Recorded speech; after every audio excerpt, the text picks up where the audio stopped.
So this is my first time as a moderator, so I don't know if I'm supposed to be quite that harsh on enforcing times, but I'm told I should, so bear with me. And Rob Rose is our timekeeper tonight. He's keeping an eye on times.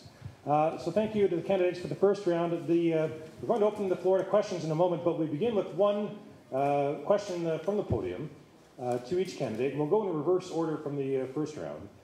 If you are elected, what will you hope to accomplish for Palliser? Is the question for the candidates, and we will begin with Larissa. Great. Well, this ties nicely into my introductory speech. Private members' bills are a really great mechanism for forcing debate on issues in the House. That is a really great position that any progressive MP elected from our riding could be taking advantage of, and I definitely would.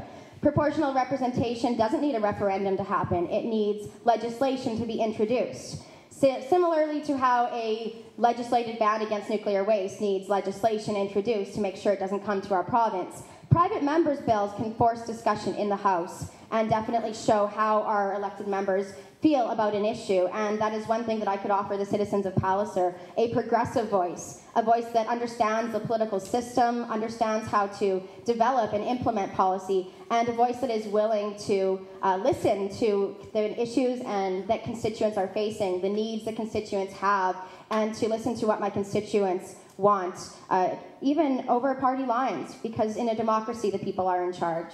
Thanks.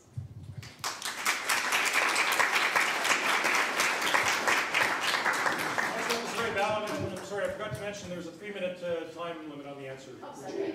That's just fine. We're on the same question, Mark? Yes.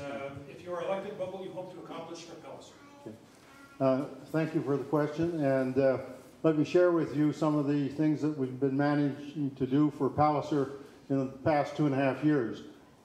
We've generated for this riding $26 million in different projects, including the project we see just out on the highway, the overpass with the #1 highway and the Louvain. We've negotiated $17.5 million for the plant out at Belle Plaine that employs a lot of people from Regina and from Moose Jaw. That plant that is looking at doing biodiesel fuel, helping with greening the planet. Also, that particular operation is into ethanol, so it's another greening kind of operation. I would continue to work to bring to Regina and to Moose Jaw and to the entire district their fair share of resources, and that's what we've been doing for 2.5 years. The resource base of this province is substantial. We were the ones that worked behind the scenes on the potash issue.